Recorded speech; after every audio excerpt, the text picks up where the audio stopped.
Hello and welcome to the last session of this amazing Social Selling Summit. You have heard a lot about digital transformation and the role of social selling. And in this session, we will focus on the human aspect of it. Our topic is how social selling can help humanize the sales process. This session will provide you with two different perspectives. One is the latest data based on our research at CSO Insights, and the other one is the real-life social selling experience, how to humanize the buying experience. And we will do this in a conversation. I'm happy to introduce you to Katie Engmack, Sales Director at HubSpot, who will cover the real-life social selling experience today. Welcome, Katie. Would you please introduce yourself? I am a sales director here at HubSpot, which is a marketing software company in the United States. So I manage a team of 65 sales reps, and most of them use social media extensively in their sales process to engage with their prospects, to nurture them through the sales funnel, and also to convert them into customers and clients for our business. So I'm excited to be at the session today to really hear a lot about tomorrow's research and also to share a little bit today around how my team have really leveraged social media to engage in your business. Thanks, Katie. Yeah, my name is Tamara Schenk. I'm Research Director with CSO Insights, the research division of Miller Heiman Group. And before I became an analyst, I walked in sales shoes, and I had the pleasure to develop sales enablement from an idea to a program to a function up to a strategic function in a large tech organization. Before we get into the session, a few housekeeping information for you. So we welcome your questions, and you can submit your questions here on the event site in the question and answer box, and we will answer your question at the end of the session. Katie will have a look at the questions as we go through the session, and we'll manage our Q&A slot at the end. So let's begin. Let's look at social selling over the last 4 years. On this slide, you can see this social selling evolution from 2013 to 2016. In our sales best practices study, we always analyze practices, behaviors that significantly impact sales performance. And this behavior here is one of those. Social media is a highly effective tool to identify new business opportunities. And then in this research, we look at those study participants who reported to process those practices like this one collectively and consistently. And that is our world-class segment that usually shows a significant better sales performance than all others. And in 2016, as an example, this world-class segment was only 7% of the total study population, but they outperformed all others by 21%. And as you can see here, that the world-class performers focused very early on social selling and on leveraging social media to create and identify and create new business opportunities. So they were fast in driving adoption, and they already created a new normal, as you can see here. And with every new movement, the growth rates in the beginning are much higher compared to the current phase when the movement is already pretty much established. So Katie, how do you experience this movement to effectively leverage social media over the last couple of years? Katie, can you hear us?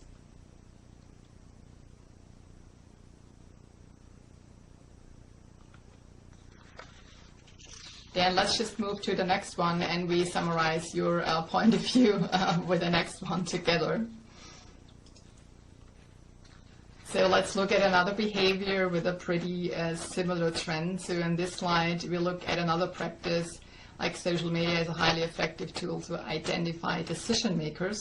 And also here it is remarkable how different world-class performers tackle the new challenge compared to others. So the key success criteria for social selling effectiveness based on our research can really be summed up as speed, focus, integration, and adoption. So let's try it again. Katie, can you hear me? So what is your take on this social selling evolution over the last couple of years? It seems that we have a challenge to get Katie back in to the session. So then let me just continue. So it's live TV, and as soon as we get this managed, we get Katie back in. So one of the key criteria we could identify with our sales enablement study in 2016, that's the alignment of the social strategies. And that is the alignment of social strategies for marketing to sales. And as you can see here, only 20.7% reported having such a formal alignment. And the rest reported having no alignment or only an informal alignment. And that means we may talk every once in a while, know what each other is doing, but it is not an integrated approach. And that's what we are looking for with a formal alignment, that we really have an integrated approach based on aligned marketing and sales social strategies. So let's try it again. Before we discover how such a formal alignment can impact your performance, let's ask Katie to share her perspective on that. Hi, Tamara. Sorry about that. I was having some issues, I think, with the connection here. But I do want to talk a little bit about how social media is important, because I know you talked a little bit in the previous slides around first of all, how social media is a really effective tool to identify new business opportunities. I've been in sales for 8 years, and when I first started my company as a rep, I was using social media primarily as a way of establishing my credibility with my prospects. So I had a Twitter account. The number of followers I had helped my prospects feel comfortable that I had social media presence. It helped me to establish myself as an expert in the domain I was operating in. So that was really how social media was useful in selling and also in business. Now, 8 years later, as I think about how my sales reps leverage social media, it goes above and beyond how I used to use it 8 years ago. So they certainly use it the same way, as a way of establishing their credibility and their domain expertise. But what they also do is they leverage social media in 3 ways. The first is that they leverage it to actively contact and talk to their prospects, which I will comment a little bit on later on how they do it in a creative and also authentic way. So that's the second thing they do, is that they leverage social media as a way to listen to their prospects, to hear what their prospects are saying about different topics, and really understand what they care about. And then the third is that they leverage social media as a way of engaging and interacting with their prospects in a way that is not very salesy. And I can talk a little bit more specifically on some of the tactics that have been helpful. In terms of how an aligned social media strategy is effective in with the customer's journey, that is really important. So one of the reasons why social media selling has been so effective in my company is because social selling and our marketing strategy are perfectly aligned. So my marketing team is incredibly active in social media. My sales team leverages a lot of the effort as a way of taking their content, sharing it with prospects, taking their content, really using that the same type of content to establish domain expertise. So that alignment is actually critical for making social selling successful. So just some initial thoughts, Tamara, but I want to kind of send it back over so that you can share some of your other research. Thank you. No, that was very insightful. I liked especially these 3 ways you described, from actively contacting prospects and then customers to build deeper relationships, and then also the listening function. I think is a very important one, so that you can be much more successful with a third component you just mentioned, with engaging in an effective way. So excellent. Thank you. So now let's look at the primary benefits people see when they hear the term using social selling tools. As you can see here, the benefits are multifaceted, and that is okay. But they also seem to be unclear, because you can see here on the second bar here that 38% reported to be unsure about the benefits of using social selling tools, and that is quite interesting because all the other ones are pretty obvious. So of course we try to reduce research time. We want to increase the number of leads. We want to build deeper relationship with clients and also improve lead conversion rates and so on. And now let's look at the same question, but now we extracted those study participants who reported having a formal alignment and compared them to all others. And as you can see that the differences are significant. So now the benefits are sharpened, and the group of people who were unsure has been reduced from 38% down to 16.9%, which you can see here at the bottom of the chart. And building deeper relationships with clients is the primary benefit of those with a formal alignment. So you see a much clearer picture here, and also this is an interesting perspective on how the social alignment really plays out. So Katie, what is your perspective on this? Did you ever experience such a level of unclarity? Yeah, it's I actually completely understand the research. So I think the reason why a lot of sellers, especially those who in your research are more classified under all respondents as opposed to like world class. I think the reason why many of them say that they're unsure as to how to use social selling tools is that it's easy to figure out how to use the tools, but it's hard to figure out how to use them strategically in a way that delivers results. So, for example, I think many of us can identify using social tools like Twitter and Facebook for personal purposes. Like, we do a lot of listening. We engage with our friends. We follow maybe celebrities or follow notable people that represent a certain thought leadership that we want to continue to hear about. So we actually know how to use social media tools, but it can be very confusing around how to leverage it appropriately for business in a way that really impacts client relationships, in a way that positively impacts lead generation, and also in a way that impacts selling that helps you actually win deals. So I think the key to truly leveraging social media in a way that is strategic is to ensure that any of the efforts you're spending time in are basically around the three areas I talked about, which is leveraging as a way to speak to your prospects, leveraging as a way to contact your, to listen to your prospects, and leveraging as a way to engage in it. I think for it to be done strategically, you need to be thoughtful about how much time you spend in it, which prospects you're actually going to use social media to target, and how you're going to do it in an authentic way. Because I think when you don't be thoughtful about how you leverage social media tools, the danger about that is that you come off as being salesy and unauthentic, and that actually has pretty huge consequences. And you could potentially come off in the wrong way, in a very public way that impacts your company's brand.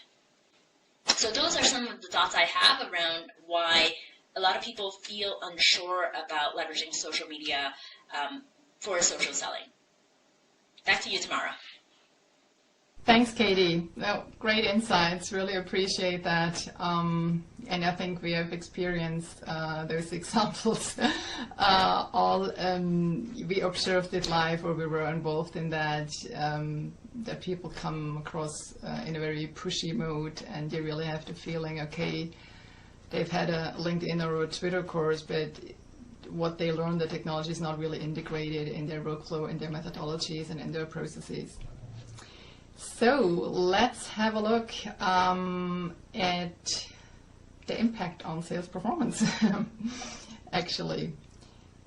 So we talked about the impact of formal alignment. We have seen how this formal alignment between marketing and sales social strategies provides more clarity on the benefits and why and how to use these tools. And now let's see what the impact on sales performance actually is. And let's here take the example of win rate for forecast deals.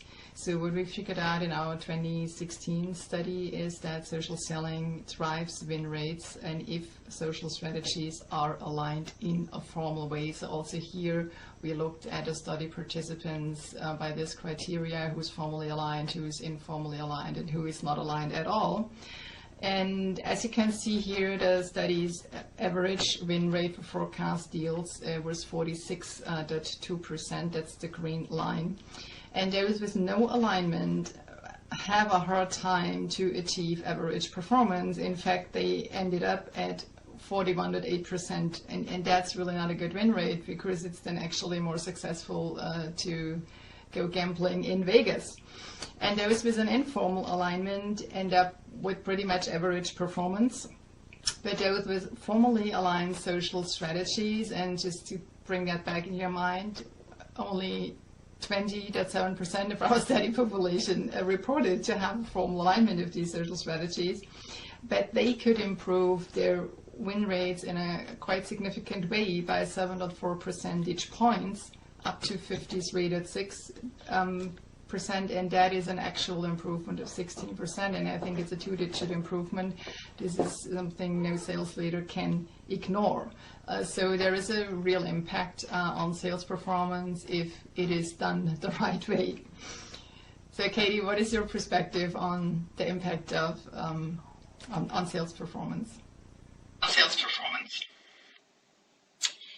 Yeah, so I have definitely seen social media selling having a net positive impact on sales performance. So I think the challenge for a lot of businesses is that you actually need to have the right set of tools that help you understand and track, like how time spent and engagement by your sales reps with social media and also by your marketing team, how that impacts the revenue and the sale that might or might not come through. So a business that has the right set of tools that can essentially close the loop behind time spent with social media tools and its impact on revenue can probably feel most confident in the value of social media selling, as well as kind of get a little bit of validation as to where the time spent gets the best ROI, right? So personally on my sales team, I noticed that the best reps who are effective with social media, what they do is that they manage to engage the right stakeholders at the right time and engage them about the right topics. And social media essentially allows you to figure out a lot of that because it gives you visibility into what your prospects and what the people that you're engaging with are talking about. Right? And I think the key to leveraging social media is to make sure your authentic voice comes through, and also that you're creating value for the person that you're engaging with. If social media aligns with your marketing strategy, like pretty much the way you as a salesperson speaks and engage your prospect should kind of replicate the voice that your company's brand really represents. And I think if you have a rep that manages to achieve that, you can see how it would accelerate the deal that they're in. So that's why I think that your research results make sense tomorrow, because someone who is engaging with social media tools in a way that aligns with their marketing strategy is authentic, is strategic, and also can do so in a measurable way, will generate the right results. Back to you, Tamara. Thank you. Thank you, Katie. You were great insights, and I made some notes for myself here. So especially engaging the right stakeholders at the right time, the right topic. It says a lot about how to leverage social media effectively. And that leads actually perfectly to our next topic, and also to one of the questions I've already seen in the box. Is that a silver bullet, or is it just a set of tools? So we look at one of the data points here at the effectiveness of social selling training, because when we first asked this question 2 years ago, and when we did it last year, the same question, how would you rank the effectiveness of various training services in social selling, always showed the biggest need for improvement or even redesign. And if you look deeper into that, so we figured out that in many organizations, people still perceive social selling training, oh, I had a tool training, I had a LinkedIn, a Twitter training, I learned a new tool. But only in rare cases, in rare occasions, these tools were already integrated in the workflow of salespeople, in the processes connected to the methodologies they work with. And that is what we've seen, because a simple tool training does not really help to make people more productive, and not to mention to make them more effective. But what really helps is if that's presented already in an integrated way. And that means, for instance, sales operations, sales enablement, and marketing have to work together to integrate all of that beforehand, before they think about the implementation and the rollout, to really present that in a way that it can create the results we've just seen. And yeah, that brings us just to the stats I've put together here. So if you look at win rates and quota attainments, and we look at those study participants who rank their social training as highly effective or as needs redesign or needs improvement, you can clearly see there is a difference in quota attainment, and there is a remarkable difference also regarding the win rates. So it's just as a background, is that a silver bullet? Is that a trading issue? Yes or no? And I think a good example is years ago, many organizations just made the same mistake with CRM training and rollouts. They provided training on how to use the tool, but it was not connected to the process and the methodology they should use, and process and methodology were not integrated in the tool, and it was perceived as an add-on, something I have to do on top of my already busy schedule, and it already didn't create a lot of value. A couple of years ago with CRM system, that's not the same with social selling tools. So, Katie, how do you experience social selling training and its effectiveness? Yeah, that's a great question. So, I definitely find that a lot of people are still trying to figure out the playbook for using social media in selling, including my team. So the interesting thing here is that the people that actually train my team on social selling are sales reps, and they tend to be the ones that are the ones who are like figuring out, mainly because like even on my sales management team, I think many of us don't have a standard playbook for it, because it's something that like we're figuring out how to leverage effectively. So if you think about social media tools, it's actually not that different than like other sets of tools that a salesperson might use to help them with selling. So like another tool like I would use is email. Like plenty of salespeople leverage email as a means to connect, engage with the prospect. And it's less so the tool and more so the content, as well as the tone, as well as the cadence, and also the voice that comes through in the content, right? So the difference between email and social media is basically your medium and your conduit.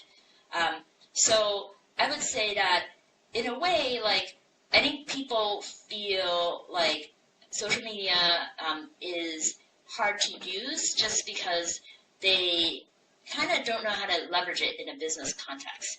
So I think the training is really helpful, because when you take a strategy that is uncomfortable for people, and you give them very tactical advice on how to get started, you're more likely to help them see results faster, and then you're more likely to get adoption of those tools. So I definitely think that the quality of the social media training matters because it goes back to how people know how to use these tools, but they don't know how to use it effectively in business. But, my advice to businesses as they're considering social media selling is that it's not that different than figuring out how to use email in your sales process. It's just your conduit to connect with your prospect. But at the end of the day, it's less so the tool that you use, but it's more so the level of engagement that you can create through the way you're engaging with your prospect and through the content that you're sharing. So in summary, the training matters, but at the same time, I definitely encourage businesses to think about embracing it and should feel encouraged by that so that they don't feel like this is not a good fit for their business or feel that this is the strategy might be overly complicated. Excellent. So if I would like to summarize that, it seems to say, okay, technology matters, but being human and being authentic matters even more. Thank you, Katie. That was great to hear insights from the trenches. So would you check our Q&A books, what we want to answer in the last couple of minutes?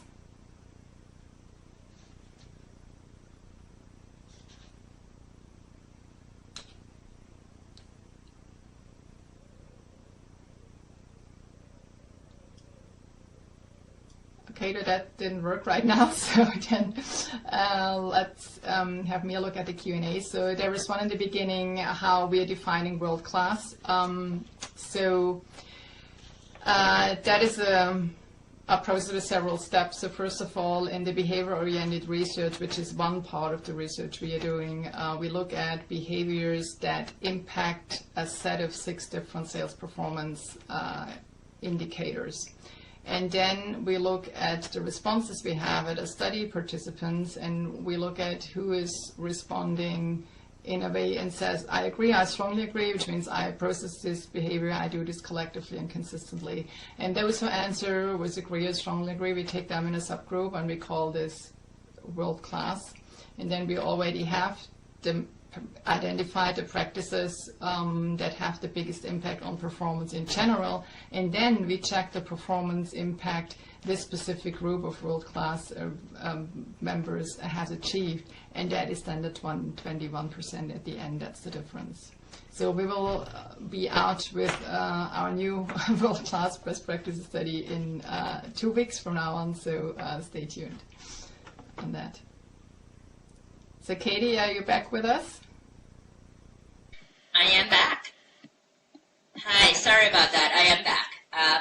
So there are some good questions here on the panel. So we have a question around what is our take on traditional cold calling versus social selling?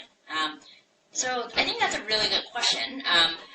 The thing is that if you think about what cold calling is essentially like a form of disruption.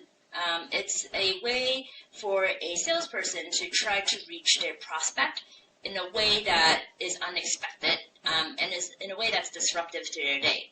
So I would actually say that if you leverage social media tools in a non-strategic way, you can actually quote unquote cold call through social media tools as well. So a perfect example of kind of like a high risk way of leveraging social media tools is, let's say you have a sales rep and they're in the process with in a sales process with a big deal, and then all of a sudden the sales rep decides out of the blue to contact the CEO via Twitter, right? Whether it's publicly or privately, and say hey, how do you feel about my company's product? We're having a conversation about the value that my company can bring to your business. That's fairly disruptive, and I would say that's as disruptive as traditional cold calling. So again, social selling can have the same outcome. I think the way to think about it is social media tools are to the phone. The way you engage with your prospect and how effective it is really dependent on the quality of the conversation and the value you can create, and whether you're engaging in them in a way that is disruptive or not. So my take on traditional cold calling versus social selling is that it can have very similar outcomes because it has very similar effects on the prospect. But I think social selling done strategically can engage the prospect in an authentic way, which I think can help you earn more credibility with the prospect.